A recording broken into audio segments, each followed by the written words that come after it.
So hello friends, welcome to POW academy. So friends, তোমাদের জন্য আজকে আবারও নিয়ে আসলাম আমি WBPSC মিসলেনিয়াস 2024 সালের রিক্রুটমেন্টের একটা গুরুত্বপূর্ণ ক্লাস। আর আজকের প্রত্যেকটা প্রশ্ন কিন্তু তোমাদের জন্য খুবই গুরুত্বপূর্ণ, তাই মনোযোগ সহকারে তোমরা প্রত্যেকটা প্রশ্ন দেখবে। আর অবশ্যই বলবো, এই প্রশ্নগুলি পেতে অবশ্যই টেলিগ্রাম চ্যানেলে জয়েন হয়ে নিতে। এছাড়াও টেলিগ্রাম চ্যানেলে তোমাদের প্রত্যেক দিন নতুন নতুন আপডেট দেওয়া হয়, তাই অবশ্যই বলবো টেলিগ্রাম চ্যানেলে জয়েন হয়ে নিতে। তো শুরু করবো আজকের ভিডিও।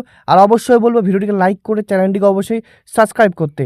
তো চলো আজকে 31 নম্বর প্রশ্ন থেকে তোমাদের শুরু করলাম। তো তোমাদের 31 নম্বর প্রশ্নটি হচ্ছে, এলাহাবাদ প্রশস্তিতে সমুদ্রগুপ্তের কোন অভিযানের ক্ষেত্রে গ্রহণমুখ অনুগ্রহ নীতি উল্লেখ রয়েছে? অর্থাৎ তোমাদের এলাহাবাদ প্রশস্তিতে সমুদ্রগুপ্তের কোন অভিযানের ক্ষেত্রে গ্রহণমুখ অনুগ্রহ নীতি উল্লেখ রয়েছে? অপশন এ আর্যাবর্ত অভিযান, অপশন বি দক্ষিণাত্য অভিযান, অপশন সি আরবিক রাজ্য অভিযান, অপশন ডি প্রত্যন্ত রাজা অভিযান। তো এলাহাবাদ প্রশস্তিতে সমুদ্রগুপ্তের কোন অভিযানের ক্ষেত্রে গ্রহণমুখ অনুগ্রহ নীতি উল্লেখ রয়েছে? এটি সঠিক উত্তর কী হবে? এটা কিন্তু তোমাদের ইতিহাসের একটা গুরুত্বপূর্ণ প্রশ্ন।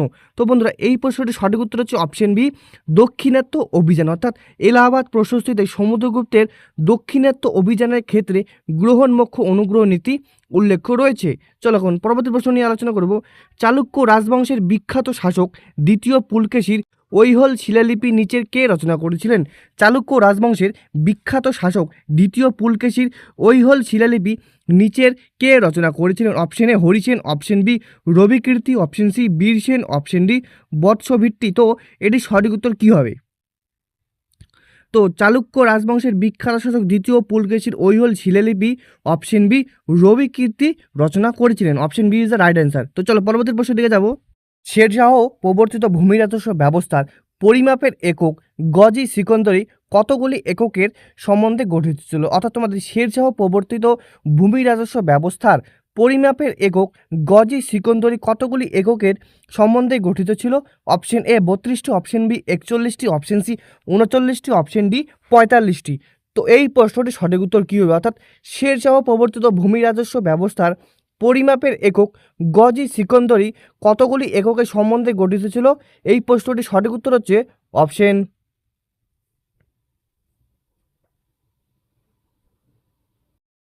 এ 32টি। অর্থাৎ শেরশাহ প্রবর্তিত ভূমি রাজস্ব ব্যবস্থার পরিমাপের একক গজি সিকন্দরি মূলত 32টি এককের সম্বন্ধে গঠিত ছিল। চলো পরবর্তী প্রশ্ন দিকে যাব। বিজয়নগর সাম্রাজ্যের কৃষ্ণদেব রায়ের দরবারে অষ্টদিগজ বলতে কী বোঝাতো? তো বিজয়নগর সাম্রাজ্যে কৃষ্ণদেব রায়ের দরবারে অষ্টদিগজ বলতে কী বোঝাতো? অপশন এ 8জন মহান মন্ত্রী, অপশন বি 8জন তেলুগু কবি, অপশন সি 8টি বিখ্যাত যুদ্ধ হাতি এবং অপশন ডি 8জন বিদেশি দূত। আর আজকে তোমাদের কিন্তু প্রত্যেকটা প্রশ্ন হবে তোমাদের হিস্ট্রি, জিওগ্রাফি, পলিটি, স্ট্যাটিক এভাবে যাবো কিন্তু। তো এই প্রশ্নটির উত্তর কী হবে? অর্থাৎ তোমাদের অষ্টদিগজ বলতে কী বোঝাতো? আর অষ্টদিগজ ছিল মূলত তোমাদের কৃষ্ণদেব রায়ের দরবারের, যেটি মূলত তোমাদের বিজয়নগর সাম্রাজ্যের। তো এই প্রশ্নটির সঠিক উত্তর কী হবে? তো এই প্রশ্নটির সঠিক উত্তর হচ্ছে অপশন বি 8জন তেলুগু কবি। অর্থাৎ বিজয়নগর সাম্রাজ্যের কৃষ্ণদেব রায় দরবারে অষ্টদিগজ বলতে বোঝায় অপশন বি 8জন তেলুগু কবি। পরবর্তী প্রশ্ন, 1857 সালে মহাবিদ্রোহের পর গঠিত পিল কমিশনের প্রধান উদ্দেশ্য কী ছিল? 1857 সালে মহাবিদ্রোহের পর গঠিত পিল কমিশনের প্রধান উদ্দেশ্য কী ছিল? অপশন এ ভারতীয় রাজস্ব ব্যবস্থার সংস্কার, অপশন বি ব্রিটিশ ভারতীয় সেনাবাহিনীর পুনর্গঠন, অপশন সি দেশীয় রাজ্যগুলির ওপর নীতি নির্ধারণ, অপশন ডি শিক্ষা ব্যবস্থার আধুনিকরণ। তো 1857 সালে মহাবিদ্রোহের পর গঠিত পিল কমিশনের প্রধান উদ্দেশ্য কী ছিল? এটি সঠিক উত্তর কী হবে? তো তোমাদের 1857 সালে মহাবিদ্রোহের পর গঠিত পিল কমিশনের প্রধান উদ্দেশ্য ছিল অপশন বি ব্রিটিশ ভারতীয় সেনাবাহিনীর পুনর্গঠন। অর্থাৎ ব্রিটিশ ভারতীয় সেনাবাহিনীর পুনর্গঠনের উদ্দেশ্য ছিল পিল কমিশন গঠন করা। পরবর্তী প্রশ্ন, 1907 সালের সুরাট বিভাজনের পর বাল গঙ্গাধর তিলক এবং চরমপন্থীরা কোন বছর পুনরায় ভারতীয় জাতীয় কংগ্রেস আনুষ্ঠানিকভাবে যোগদান করেন? 1907 সালের সুরাট বিভাজনের পরে বাল গঙ্গাধর তিলক এবং চরমপন্থীরা কোন বছর পুনরায় ভারতীয় জাতীয় কংগ্রেসে আনুষ্ঠানিকভাবে যোগদান করেন? অপশন এ 1912 সালে, অপশন বি 1915 সালে, অপশন সি 1916 সালে, অপশন ডি 1920 সালে। তো 1907 সালে সুরাট বিভাজনের পর বাল গঙ্গাধর তিলক এবং চরমপন্থীরা কোন বছর পুনরায় ভারতীয় জাতীয় কংগ্রেস আনুষ্ঠানিকভাবে যোগদান করেন? অপশন সি 1916 সালে লখনৌ অধিবেশনে মূলত বাল গঙ্গাধর তিলক এবং চরমপন্থীরা পুনরায় ভারতীয় জাতীয় কংগ্রেসে আনুষ্ঠানিকভাবে যোগদান করেন। পরবর্তী প্রশ্ন, সুভাষচন্দ্র বসু 1939 সালের ঐতিহাসিক ত্রিপুরী অধিবেশন কাকে পরাজিত করে কংগ্রেসের সভাপতি নির্বাচিত হয়েছিলেন? সুভাষচন্দ্র বসু 1939 সালের ঐতিহাসিক ত্রিপুরী অধিবেশনে কাকে পরাজিত করে কংগ্রেসের সভাপতি নির্বাচিত হয়েছিলেন? Option A Jawaharlal Nehru, option B Pattabhi Sitaramayya, option C Abul Kalam Azad, option D J B Kripalani. তো সুভাষচন্দ্র বসু 1939 সালে ঐতিহাসিক ত্রিপুরী অধিবেশনে কাকে পরাজিত করে কংগ্রেসের সভাপতি নির্বাচিত হয়েছিলেন? এই প্রশ্নটির সঠিক উত্তর কী হবে? তো বন্ধুরা, এই প্রশ্নটির সঠিক উত্তর হচ্ছে অপশন বি পট্টবী সীতারামাইয়া। অর্থাৎ সুভাষচন্দ্র বসু 1939 সালে ঐতিহাসিক ত্রিপুরী অধিবেশনে মূলত পট্টবী সীতারামাইয়াকে পরাজিত করে কংগ্রেসের সভাপতি নির্বাচিত হয়েছিলেন। আর সালটি ছিল 1939 সালে। পরবর্তী প্রশ্ন, মহাত্মা গান্ধী হলেন একজন ক্ষণস্থায়ী ধূলিকণা যা কেবল ধুলোয় ওড়ায় কিন্তু কোনো স্থায়ী স্তর তৈরি করতে পারে না। এই বিখ্যাত উক্তিটি কে করেছিলেন? মহাত্মা গান্ধী হলেন একজন ক্ষণস্থায়ী ধূলিকণা যা কেবল ধুলোয় ওড়ায় কিন্তু কোনো স্থায়ী স্তর তৈরি করতে পারে না। এই বিখ্যাত উক্তিটি কে করেছিলেন? Option A doctor B R Ambedkar, option B Mohammad Ali Jinnah, option C Subhash Chandra Basu, option D Winston Churchill. তো মহাত্মা গান্ধী হলেন একজন ক্ষণস্থায়ী ধূলিকণা যা কেবল ধুলোয় ওড়ায় কিন্তু কোনো স্থায়ী স্তর তৈরি করতে পারে না। এই উক্তিটি কার? এই উক্তিটা হলো option A doctor B R Ambedkar. অর্থাৎ মহাত্মা গান্ধী হলেন একজন ক্ষণস্থায়ী ধূলিকণা যা কেবল ধুলোয় ওড়ায় কিন্তু কোনো স্থায়ী স্তর তৈরি করতে পারে না।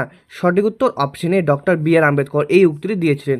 পরবর্তী প্রশ্ন, 1883 সালের বিখ্যাত ইলবার্ট বিল বিতর্কের সময় ভারতের ভাইসরয় কে ছিলেন? 1883 সালের বিখ্যাত ইলবার্ট বিল বিতর্কের সময় ভারতের ভাইসরয় কে ছিলেন? Option A lord Lytton, option B lord Ripon, option C lord Dufferin, option D lord Curzon. তো 1883 সালে বিখ্যাত ইলবার্ট বিল বিতর্কের সময় ভারতের ভাইসরয় ছিলেন অপশন বি লর্ড রিপন ছিলেন ভারতের ভাইসরয় 1883 সালে। চলো পরবর্তী প্রশ্ন দিকে যাব। গৌড়রাজ শশাঙ্কের বিখ্যাত রাজধানী কর্ণসুবর্ণ বর্তমানে পশ্চিমবঙ্গে কোন জেলায় অবস্থিত ছিল? অর্থাৎ আমাদের গৌড়রাজ শশাঙ্কের বিখ্যাত রাজধানী কর্ণসুবর্ণ বর্তমানে পশ্চিমবঙ্গের কোন জেলায় অবস্থিত ছিল? Option A Malda, option B Murshidabad, option C Nadia, option D Bankura. সঠিক উত্তর অপশন বি মুর্শিদাবাদ। অর্থাৎ গৌড়রাজ শশাঙ্কের বিখ্যাত রাজধানী কর্ণসুবর্ণ বর্তমানে পশ্চিমবঙ্গের মুর্শিদাবাদ জেলায় অবস্থিত। পরবর্তী প্রশ্ন, আলাউদ্দিন খিলজির বাজার নিয়ন্ত্রণ ব্যবস্থার অধীনে শাহনাই মন্ডি পদের মূল দায়িত্ব কী ছিল? তো আলাউদ্দিন খিলজির বাজার নিয়ন্ত্রণ ব্যবস্থার অধীনে শাহনাই মন্ডি পদের মূল দায়িত্ব কী ছিল? অপশন এ গোয়েন্দা বিভাগের প্রধান, অপশন বি শস্য বাজারের প্রধান তত্ত্বাবধায়ক, অপশন সি রাজকীয় অস্ত্রশালার প্রধান, অপশন ডি কেন্দ্রীয় কর সংগ্রাহক। তো আলাউদ্দিন খিলজির বাজার নিয়ন্ত্রক ব্যবস্থার অধীনে শাহনাই মন্ডি পদের মূল দায়িত্ব ছিল অপশন বি শস্য বাজারের প্রধান তত্ত্বাবধায়ক। তো চলো পরবর্তী প্রশ্নের দিকে যাব। 1905 সালের 16ই অক্টোবর বঙ্গভঙ্গ কার্যকরের দিন রাখিবন্ধন উৎসবে পালনের আহ্বান কে জানিয়েছিলেন? 1905 সালের 16ই অক্টোবর বঙ্গভঙ্গ কার্যকরের দিন রাখিবন্ধন উৎসব পালনের আহ্বান কে জানিয়েছিলেন? Option A Surendranath Bandyopadhyay, option B Rabindranath Thakur, option C Aurobindo Ghosh, option D Bipin Chandra Pal. তো 1905 সালের 16ই অক্টোবর বঙ্গভঙ্গ কার্যকরের দিনে রাখিবন্ধন উৎসব পালনের আহ্বান করেছিলেন অপশন বি রবীন্দ্রনাথ ঠাকুর আহ্বান করেছিলেন। সালটি কত? 1905 সালের 16ই অক্টোবর। পরবর্তী প্রশ্ন, জিওগ্রাফি থেকে, পৃথিবীর ভূত্বকে ওজনের শতকরা অনুপাত অনুযায়ী কোন উপাদানটির পরিমাপ সবচেয়ে বেশি? এটা কিন্তু পৃথিবীর ভূত্বকে ওজনের শতকরা অনুপাত অনুযায়ী কোন উপাদানের পরিমাণ সবচেয়ে বেশি? Option A silicon, option B oxygen, option C aluminium, option D লোহা। তো পৃথিবীর ভূত্বকের ওজনের শতকরা অনুযায়ী কোন উপাদানের পরিমাণ সবচেয়ে বেশি? এটা কিন্তু আবারও বলছি, পৃথিবীর ভূত্বকের কথা বলছি আমি তোমাদের। তো এটি সঠিক উত্তর হচ্ছে অপশন বি অক্সিজেন। অর্থাৎ তোমাদের পৃথিবীর যে ভূত্বকের ওজনের শতকরা অনুপাত অনুযায়ী সবচেয়ে বেশি আছে বা সবচেয়ে বেশি যেই উপাদানটি আছে তার নাম হচ্ছে অপশন বি অক্সিজেন। পরবর্তী প্রশ্ন দিকে যাব।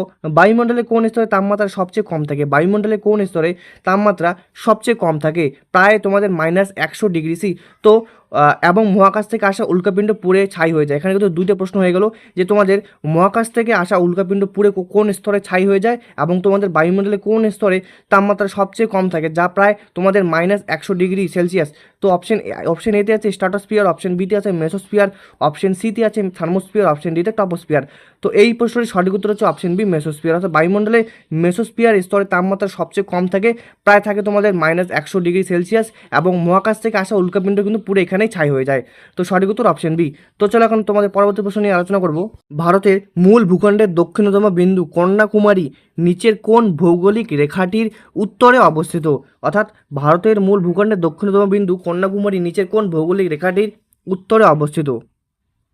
অপশন এ কর্কটক্রান্তি রেখা, অপশন বি বিষুব রেখা বা নিরক্ষরেখা, অপশন সি মকরক্রান্তি রেখা, অপশন ডি মূল মধ্যরেখা। তো ভারতের মূল ভূখণ্ডের দক্ষিণতম বিন্দু কন্যাকুমারী নিচের কোন ভৌগোলিক রেখাটির উত্তরে অবস্থিত? সঠিক উত্তর কী হবে?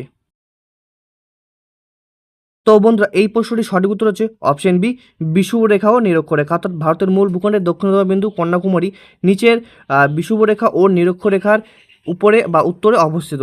পরবর্তী প্রশ্ন, ব্রহ্মপুত্র নদ তিব্বতে সাংপো নামে পরিচিত এটি অরুণাচল প্রদেশের কোন গিরিপথ দিয়ে ভারতে প্রবেশ করার পর ডিহং নাম ধারণ করেছে? অর্থাৎ তোমাদের যে ব্রহ্মপুত্র নদ তিব্বতের সাংপো নামে কিন্তু পরিচিত, এটি কিন্তু অরুণাচল প্রদেশের কোন গিরিপথটি দিয়ে ভারতে প্রবেশ করার পর ডিহং নাম ধারণ করেছে? Option A Nathula, option B Jelepla, option C Yangyap গিরিপথ, অপশন ডি শিপকিলা। তো ব্রহ্মপুত্র নদ তিব্বতের সাংপো নামে পরিচিত এটি অরুণাচল প্রদেশের কোন গিরিপথ দিয়ে ভারতে প্রবেশ করার পর ডিহং নাম ধারণ করেছে? অপশন সি ইয়াংগিয়াপ গিরিপথ দিয়ে ভারতে প্রবেশ করার পর ডিহং নাম ধারণ করেছে। তো আশা করি বুঝতে পেরেছো। তো চলো পরবর্তী প্রশ্নের দিকে যাব। পশ্চিমবঙ্গের সর্বোচ্চ শৃঙ্গ সান্দাকফু নিচের কোন পর্বতশ্রেণীর অন্তর্গত? পশ্চিমবঙ্গের সর্বোচ্চ শৃঙ্গ সান্দাকফু নিচের কোন পর্বতশ্রেণীর অন্তর্গত? অপশন এ দূরবীন দ্বারা পর্বতশ্রেণী, অপশন বি সিঙ্গালীলা পর্বতশ্রেণী, অপশন সি চাঞ্চলা পর্বতশ্রেণী, অপশন ডি অযোধ্যা পাহাড় পর্বতশ্রেণী। তো পশ্চিমবঙ্গের সর্বোচ্চ শৃঙ্গ সান্দাকফু নিচের কোন পর্বতশ্রেণীর অন্তর্গত? এই চারটি অপশনের মধ্যে কোনটি সঠিক হবে? তো পশ্চিমবঙ্গের সর্বোচ্চ শৃঙ্গ সান্দাকফু নিচের যে পর্বতশ্রেণীর অন্তর্গত সেটি হচ্ছে অপশন বি সিঙ্গালীলা পর্বতশ্রেণী। অর্থাৎ পশ্চিমবঙ্গের সর্বোচ্চ শৃঙ্গ সান্দাকফু অপশন বি সিঙ্গালীলা পর্বতশ্রেণীর অন্তর্গত। তো চলো এখন পরবর্তী প্রশ্ন নিয়ে আলোচনা করব।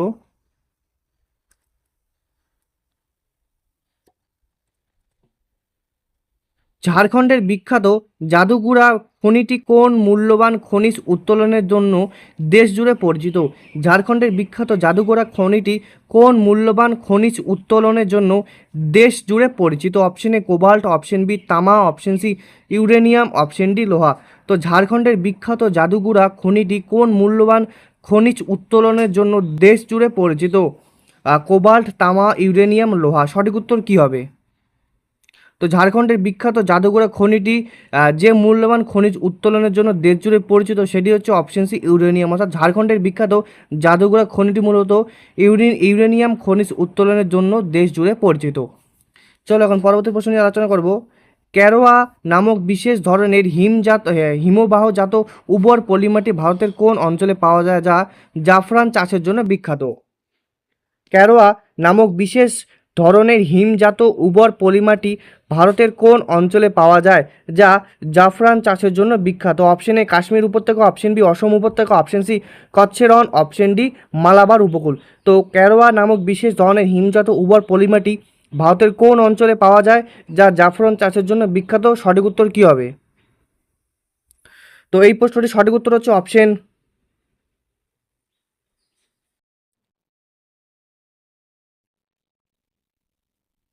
এ কাশ্মীর উপত্যকা। অর্থাৎ ক্যারোয়া নামক বিশেষ ধরনের হিমজাত উর্বর পলিমাটি ভারতের কাশ্মীর উপত্যকা অঞ্চলে পাওয়া যায় যা মূলত জাফরান চাষের জন্য বিখ্যাত। পরবর্তী প্রশ্ন, পশ্চিমবঙ্গে ভূপ্রাকৃতির রাঢ় অঞ্চলের মৃত্তিকা প্রধানত কোন প্রকৃতির? পশ্চিমবঙ্গের ভূপ্রাকৃতির রাঢ় অঞ্চলের মৃত্তিকা প্রধানত কোন প্রকৃতির?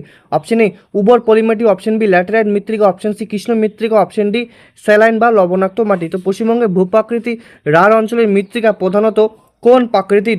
এই চারটি অপশন ডি উর্বর পলিমাটি, অপশন বি ল্যাটেরাইট মৃত্তিকা, অপশন সি কৃষ্ণ মৃত্তিকা, অপশন ডি স্যালাইন বা লবণাক্ত মাটি। সঠিক উত্তর অপশন বি ল্যাটেরাইট মৃত্তিকা। অর্থাৎ পশ্চিমবঙ্গের ভূপ্রাকৃতিক রাঢ় অঞ্চলের মৃত্তিকা প্রধানত ল্যাটেরাইট মৃত্তিকার প্রকৃতি।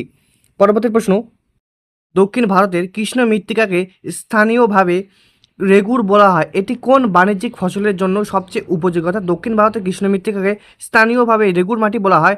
এটি কোন বাণিজ্যিক ফসল চাষের জন্য সবচেয়ে উপযোগী? অপশন এ চা, অপশন বি গম, অপশন সি তুলা, অপশন ডি পাট।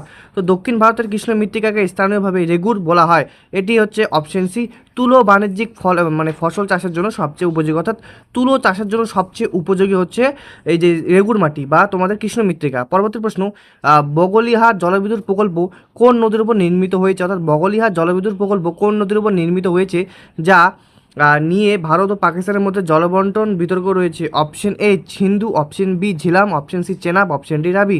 তো বগলিহাট জলবিদ্যুৎ প্রকল্প কোন নদীর উপর নির্মিত হয়েছে? অপশন সি চেনাব নদীর উপর নির্মিত হয়েছে, যা নিয়ে ভারত ও পাকিস্তানের মধ্যে জলবন্টন বিতর্ক রয়েছে।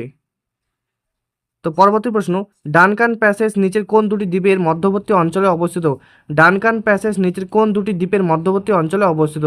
অপশন এ উত্তর আন্দামান এবং মধ্য আন্দামান, অপশন বি দক্ষিণ আন্দামান এবং ক্ষুদ্র আন্দামান, অপশন সি কার নিকোবর এবং Great Nicobar, option D Andaman ও নিকোবর। তো ডানকান প্যাসেজ নিচের কোন দুটি দ্বীপের মধ্যবর্তী অঞ্চলে অবস্থিত? অপশন বি দক্ষিণ আন্দামান এবং ক্ষুদ্র আন্দামান। অর্থাৎ তোমরা ডানকান প্যাসেজ মূলত দক্ষিণ আন্দামান এবং ক্ষুদ্র আন্দামান দ্বীপের মধ্যবর্তী অঞ্চলে অবস্থিত। Option B right answer. পরবর্তী প্রশ্ন, ভারতের কোন ধরনের অরণ্যর বা বনাঞ্চলের ভৌগোলিক ক্ষেত্রফল সবচেয়ে বেশি জুড়ে রয়েছে? ভারতের কোন ধরনের অরণ্যের বা বনাঞ্চলের ভৌগোলিক ক্ষেত্রফল সবচেয়ে বেশি জুড়ে রয়েছে? অপশন এ ক্রান্তীয় চিরহরিত অরণ্য, অপশন বি ক্রান্তীয় আর্দ্র পর্ণমোচী অরণ্য, অপশন সি ম্যানগ্রোভ বা লবণাম্বু অরণ্য, অপশন ডি পার্বত্য নাতিশীতোষ্ণ অরণ্য। তো এটি সঠিক উত্তর কী হবে? তো এটি সঠিক উত্তর হচ্ছে অপশন বি ক্রান্তীয় আর্দ্র পর্ণমোচী অরণ্য। অর্থাৎ ভারতের ক্রান্তীয় আর্দ্র পর্ণমোচী অরণ্য বা বনাঞ্চল ভৌগোলিক ক্ষেত্রফলে সবচেয়ে বেশি জুড়ে রয়েছে। অপশন বি হচ্ছে সঠিক উত্তর, ক্রান্তীয় আর্দ্র পর্ণমোচী অরণ্য। চলো পরবর্তী প্রশ্নের দিকে যাব। এবারের প্রশ্ন তোমাদের পলিটি থেকে। তো ভারতীয় সংবিধানে কোন বিখ্যাত মামলায় সুপ্রিম কোর্ট প্রথম মৌলিক কাঠামো তত্ত্বটি প্রবর্তন করেছিলেন? অর্থাৎ ভারতীয় সংবিধানে কোন বিখ্যাত মামলায় সুপ্রিম কোর্ট প্রথম মৌলিক কাঠামো তত্ত্বটি প্রবর্তন করেছিলেন? অপশন এ গোলকনাথ মামলা, যেটি মূলত 1987 সালে, অপশন বি কেশবানন্দ ভারতী মামলা 1973, অপশন সি মিনার্ভা মিলস মামলা 1980, অপশন ডি মানেকা গান্ধী মামলা 1978। তো ভারতের সংবিধানে কোন বিখ্যাত মামলায় সুপ্রিম কোর্ট প্রথম মৌলিক কাঠামো তত্ত্বটি প্রবর্তন করেছেন? অর্থাৎ এই মামলায় মূলত তোমাদের মৌলিক কাঠামো বা বেসিক স্ট্রাকচার তত্ত্বটি প্রবর্তন করেছিলেন। সেটি সঠিক উত্তর কী হবে? তো বন্ধুরা এটি সঠিক উত্তর হচ্ছে অপশন বি কেশবানন্দ ভারতী মামলা 1973। অর্থাৎ ভারতের সংবিধানে কেশবানন্দ ভারতী মামলায় সুপ্রিম কোর্ট প্রথম মৌলিক কাঠামো তত্ত্বটি প্রবর্তন করেছিলেন। Option B is the right answer. পরবর্তী প্রশ্ন, ভারতীয় সংবিধানের অনুচ্ছেদ 360 অনুযায়ী এ যাবৎকাল পর্যন্ত স্বাধীন ভারতে কতবার আর্থিক জরুরি অবস্থা জারি করা হয়েছে? অর্থাৎ ভারতীয় সংবিধানের অনুচ্ছেদ 360 যেই ধারায় মূলত তোমাদের আর্থিক জরুরি অবস্থা বর্ণিত আছে ভারতীয় সংবিধানে। তো তবে এই যে যাবজ্জীবন এই যাবৎকাল মধ্যে এখনও পর্যন্ত কতবার তোমাদের আর্থিক জরুরি অবস্থা জারি করা হয়েছে? অপশন এ একবার, অপশন বি দুবার, অপশন সি তিনবার, অপশন ডি একবারও নয়। তো ভারতীয় সংবিধানের অনুচ্ছেদ 360 অনুযায়ী এ যাবৎ কাল পর্যন্ত স্বাধীন ভারতে মোট একবারও করা হয়নি আর্থিক জরুরি অবস্থায়। অর্থাৎ একবারও আর্থিক জরুরি অবস্থা হয়নি, তবে জাতীয় জরুরি অবস্থা হয়েছিল। তো চলো এখন পরবর্তী প্রশ্ন নিয়ে আলোচনা করব। সংসদের দুটি নিয়মিত অধিবেশনের মধ্যে সর্বাধিক কত সময়ের ব্যবধান বা বিরতি আইনত থাকতে পারে? সংসদের দুটি নিয়মিত অধিবেশনের মধ্যে সর্বাধিক কত সময়ের ব্যবধান বা বিরতি আইনত থাকতে পারে? অপশন এ 3 মাস, অপশন বি 6 মাস, অপশন সি 9 মাস, অপশন ডি 1 বছর। তো সংসদের দুটি নিয়মিত অধিবেশনের মধ্যে সর্বাধিক কত সময়ের ব্যবধান বা বিরতি থাকতে পারে? সঠিক উত্তর অপশন বি 6 মাস। অর্থাৎ সংসদের দুটি নিয়মিত অধিবেশনের মধ্যে সর্বাধিক 6 মাসের ব্যবধান বা বিরতি আইনত থাকতে পারে। পরবর্তী প্রশ্ন, ভারতীয় সংবিধানে কোন অনুচ্ছেদে বা ভারতীয় সংবিধানের কোন অনুচ্ছেদের অধীনে একটি স্বাধীন সংস্থা হিসেবে ভারতের নির্বাচন কমিশন গঠিত হয়েছে? ভারতীয় সংবিধানের কোন অনুচ্ছেদে অধীনে একটি স্বাধীন সংস্থা হিসেবে ভারতের নির্বাচন কমিশন গঠিত হয়েছে বা ইলেকশন কমিশন অব ইন্ডিয়া গঠিত হয়েছে? কত নাম্বার ধারা অনুযায়ী? অপশন এ অনুচ্ছেদ 324, অপশন বি অনুচ্ছেদ 315, অপশন সি অনুচ্ছেদ 320, অপশন ডি অনুচ্ছেদ 326। তো ভারতীয় সংবিধানে অপশন এ 324 ধারা বা 324 আর্টিকেলের অধীনে একটি স্বাধীন সংস্থা হিসেবে ভারতের নির্বাচন কমিশন গঠিত হয়েছে। সঠিক উত্তর হচ্ছে অপশন এ। তো চলো এখন পরবর্তী প্রশ্ন নিয়ে আলোচনা করব।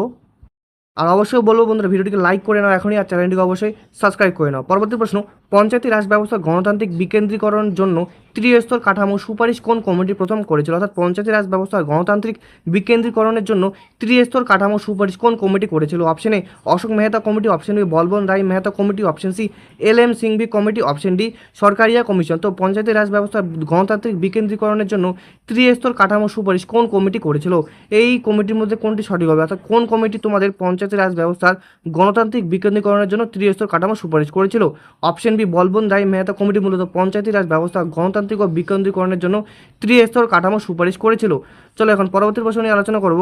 ভারতের CAG, তো ভারতের ক্যাগ এর কার্যকালের মেয়াদ কত বছর নির্দিষ্ট করা হয়েছে? অপশন এ 5 বছর বা 62 বছর বয়স পর্যন্ত, অপশন বি 6 বছর বা 65 বছর বয়স পর্যন্ত, অপশন সি 5 বছর বা 65 বছর বয়স পর্যন্ত, অপশন ডি রাষ্ট্রপতির সন্তোষ অনুযায়ী নির্ধারিত সময়। অর্থাৎ তোমাদের কম্পিট্রোলার অ্যান্ড অডিটর জেনারেল বা CAG এর কার্যকালের মেয়াদ কত, বা তোমাদের ক্যাগের কার্যকালের মেয়াদ কত?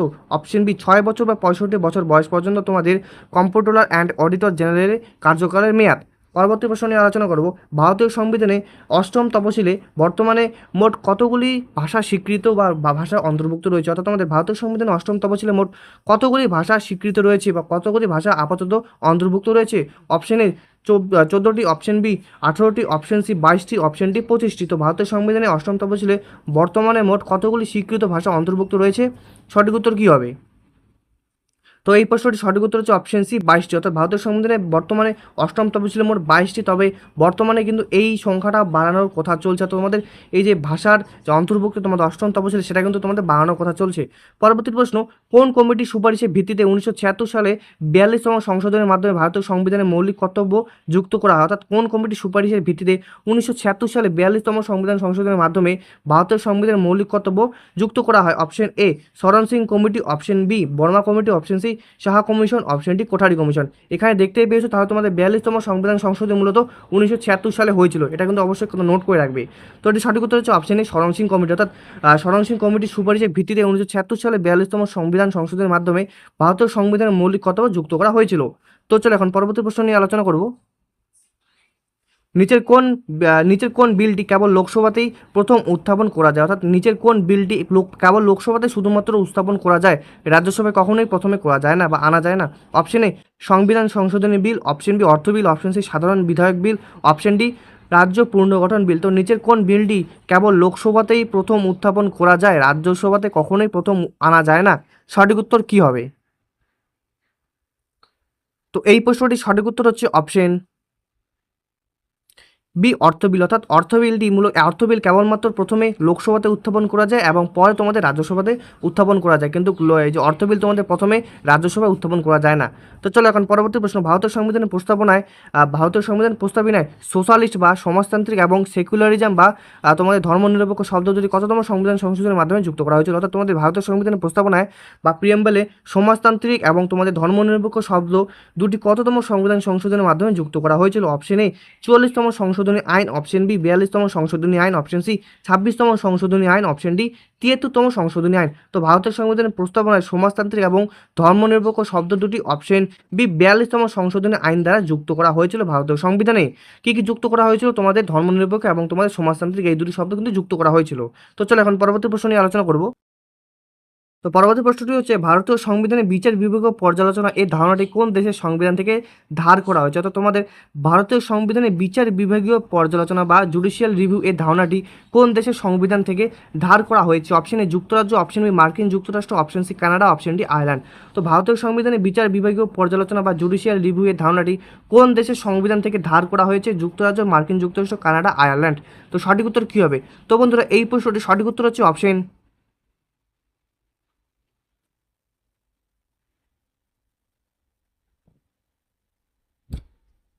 বি মার্কিন যুক্তরাষ্ট্র। অর্থাৎ তোমাদের বিচার বিভাগীয় পর্যালোচনা বা জুডিশিয়াল রিভিউয়ের ধারণাটি মূলত মার্কিন যুক্তরাষ্ট্রের সংবিধান থেকে ধার করা হয়েছে। তো পরবর্তী প্রশ্ন দিকে যাব। ভারতের রাষ্ট্রপতিকে সংবিধান লঙ্ঘনের দায়ের অপসারণ বা ইমপিচমেন্ট করার পদ্ধতি সংবিধানে কত নম্বর ধারায় বর্ণিত আছে? ভারতের রাষ্ট্রপতিকে সংবিধান লঙ্ঘনের দায়ে অপসারণ বা ইমপিচমেন্ট করার পদ্ধতি সংবিধানে কত নম্বর ধারায় বা অনুচ্ছেদে বর্ণিত আছে? অপশন এ অনুচ্ছেদ 52, অপশন বি অনুচ্ছেদ 56, অপশন বি অনুচ্ছেদ 61, অপশন ডি অনুচ্ছেদ 72। তো ভারতীয় রাষ্ট্রপতিকে সংবিধান লঙ্ঘনের দায়ে অপসারণ বা ইমপিচমেন্ট করার পদ্ধতি ভারতীয় সংবিধানে কত নম্বর ধারায় বর্ণিত আছে? সঠিক উত্তর কী হবে? তো বন্ধুরা এই প্রশ্নটির সঠিক উত্তর হচ্ছে অপশন সি অনুচ্ছেদ 61। অর্থাৎ ভারতীয় সংবিধানে বা ভারতীয় রাষ্ট্রপতিকে সংবিধান লঙ্ঘনের অপসারণ বা ইমপিচমেন্ট করার পদ্ধতি সংবিধানের 61 নাম্বার ধারায় বা 61 নাম্বার আর্টিকেলে বর্ণিত আছে। পরবর্তী প্রশ্ন স্ট্যাটিক জিকে থেকে শুরু করলাম। এখন আমি তোমাদের জ্ঞানপীঠ পুরস্কার ভারতীয় লেখকদের কোন ক্ষেত্রে অসামান্য অবদানের জন্য সর্বোচ্চ সম্মান হিসেবে দেওয়া হয়? জ্ঞানপীঠ পুরস্কার ভারতীয় লেখকদের কোন ক্ষেত্রে অসামান্য অবদানের জন্য সর্বোচ্চ সম্মান হিসেবে কিন্তু দেওয়া হয়? অপশন এ বিজ্ঞান ও প্রযুক্তি, অপশন বি সাহিত্য, অপশন সি সামাজিক সম্প্রীতি, অপশন ডি শাস্ত্রীয় সঙ্গীত। সঠিক উত্তর অপশন বি সাহিত্য। অর্থাৎ জ্ঞানপীঠ পুরস্কার ভারতীয় লেখকদের সাহিত্য ক্ষেত্রে অসামান্য অবদানের জন্য সর্বোচ্চ সম্মান হিসেবে কিন্তু দেওয়া হয়। না জানা থাকলে অবশ্যই খাতার মধ্যে লিখে রাখবে। পরবর্তী প্রশ্ন আধুনিক ভারতের ইতিহাসের ওপর লেখা বিখ্যাত গ্রন্থ দ্য ডিসকভারি অফ ইন্ডিয়া কার রচনা? আধুনিক ভারতের ইতিহাসের ওপর লেখা বিখ্যাত গ্রন্থ দ্য ডিসকভারি অফ ইন্ডিয়া কার রচনা? Option A Mahatma Gandhi, option B Jawaharlal Nehru, option C doctor Rajendra Prasad, option D Maulana Abul Kalam Azad. তো আধুনিক ভারতের ইতিহাসের ওপর লেখা বিখ্যাত গ্রন্থ দ্য ডিসকভারি অফ ইন্ডিয়া গ্রন্থটি কার রচনা? সঠিক উত্তর কী হবে? তো এই প্রশ্নটি সঠিক উত্তর হচ্ছে অপশন বি জওহরলাল নেহরু। অর্থাৎ আধুনিক ভারতের ইতিহাসের ওপর লেখা বিখ্যাত গ্রন্থ দ্য ডিসকভারি অফ ইন্ডিয়া রচনা হচ্ছে অপশন বি জওহরলাল নেহরুর। পরবর্তী প্রশ্ন আন্তর্জাতিক সংস্থা এশিয়ান ডেভেলপমেন্ট ব্যাংক বা এডিবি এর প্রধান সদর দপ্তর বা হেডকোয়ার্টার্স কোথায়? আন্তর্জাতিক সংস্থা এশিয়ান ডেভেলপমেন্ট ব্যাংক বা এডিবি এর প্রধান সদর দপ্তর কোথায় অবস্থিত? Option A Jakarta Indonesia, option B Manila Philippine, option C Kuala Lumpur Malaysia, option D Bangkok Thailand. তো আন্তর্জাতিক সংস্থা এডিবি এর প্রধান সদর দপ্তর কোথায় বা হেডকোয়ার্টার্স কোথায়? তো এই প্রশ্নটির সঠিক উত্তর কী হবে? অর্থাৎ কোথায় তোমাদের এডিবির সদর দপ্তর অবস্থিত? সঠিক উত্তর কি? তো বন্ধুরা এই প্রশ্নটির সঠিক উত্তর হচ্ছে অপশন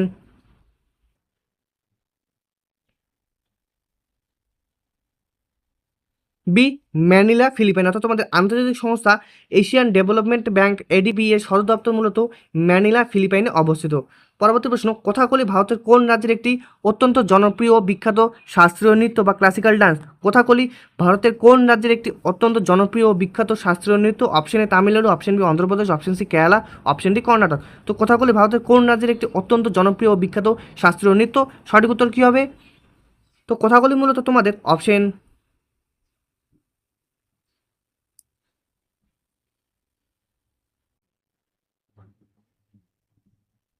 সি কেরালা। অর্থাৎ তোমাদের কথাকলি ভারতের কেরালা রাজ্যের একটি অত্যন্ত জনপ্রিয় ও বিখ্যাত শাস্ত্রীয় নৃত্য। তো চলো এখন পরবর্তী প্রশ্ন নিয়ে আলোচনা করব। প্রতি বছর কোন দিনটি দেশ জুড়ে জাতীয় ভোটার দিবস বা ন্যাশনাল ভোটার্স ডে হিসাবে উদযাপিত হয়? তো বা প্রতি বছর কোন দিনটি দেশ জুড়ে জাতীয় ভোটার দিবস হিসেবে উদযাপিত হয়? অপশন এ 25শে জানুয়ারি, অপশন বি 12ই জানুয়ারি, অপশন সি 28শে ফেব্রুয়ারি, অপশন ডি 26শে নভেম্বর। তো প্রতি বছর কোন দিনটি দেশ জুড়ে জাতীয় ভোটার দিবস হিসেবে উদযাপিত হয়? সঠিক উত্তর কী হবে? সঠিক উত্তর হবে অপশনে 25শে জানুয়ারি। অর্থাৎ প্রতি বছর 25শে জানুয়ারি এই দিনটিতে দেশ জুড়ে জাতীয় ভোটার দিবস হিসেবে উদযাপিত হয়। পরবর্তী প্রশ্ন UNESCO world heritage site Khajuraho স্মারকসমূহ ভারতের কোন রাজ্যে অবস্থিত? অর্থাৎ ইউনেস্কো ওয়ার্ল্ড হেরিটেজ সাইটের খাজুরাহো স্মারকসমূহ বা খাজুরাহো মুভমেন্টস ভারতের কোন রাজ্যে অবস্থিত? Option A Rajasthan, option B Madhya Pradesh, option C Uttar Pradesh, option D Maharashtra. তো UNESCO world heritage site Khajuraho স্মারকসমূহ বা খাজুরাহো মনুমেন্টস ভারতের কোন রাজ্যে অবস্থিত? সঠিক উত্তর কী হবে? তো এই প্রশ্নটির সঠিক উত্তর হচ্ছে অপশন বি মধ্যপ্রদেশ। অর্থাৎ UNESCO world heritage site Khajuraho স্মারকসমূহ ভারতের মধ্যপ্রদেশ রাজ্যে অবস্থিত। পরবর্তী প্রশ্ন বিখ্যাত ডেভিস কাপ টুর্নামেন্টটি নিচের কোন খেলার সাথে সরাসরি যুক্ত? অর্থাৎ ডেভিস কাপ টুর্নামেন্টটি নিচের কোন খেলার সাথে সরাসরি যুক্ত? Option A football, option B lawn tennis, option C golf, option D hockey. অর্থাৎ বিখ্যাত ডেভিস কাপ মূলত বা ডেভিস কাপ টুর্নামেন্ট কোন খেলার সাথে যুক্ত? Option B lawn tennis. অর্থাৎ লন টেনিসের সাথে ডেভিস কাপ মূলত যুক্ত। তো চলো পরবর্তী প্রশ্ন দিকে যাব। 1986 সালে প্রতিষ্ঠিত ভারতের প্রথম অফিসিয়াল বায়োস্ফিয়ার রিজার্ভ কোনটি ছিল? 1986 সালে প্রতিষ্ঠিত ভারতের প্রথম অফিসিয়াল বায়োস্ফিয়ার রিজার্ভ কোনটি ছিল? Option A Sundarban biosphere reserve, option B Nanda Devi biosphere reserve, option C Nilgiri biosphere reserve, option D Mannar উপসাগর বায়োস্ফিয়ার রিজার্ভ। তো 1986 সালে প্রতিষ্ঠিত ভারতের প্রথম অফিসিয়াল বায়োস্ফিয়ার রিজার্ভ কোনটি ছিল? সঠিক উত্তর কী হবে? তো এটি সঠিক উত্তর হচ্ছে option C Nilgiri biosphere reserve. অর্থাৎ 1986 সালে প্রতিষ্ঠিত ভারতের প্রথম অফিসিয়াল বায়োস্ফিয়ার রিজার্ভের নাম হচ্ছে নীলগিরি বায়োস্ফিয়ার রিজার্ভ। তো চলো এখন পরবর্তী প্রশ্ন নিয়ে আলোচনা করব। পরবর্তী প্রশ্নটি হচ্ছে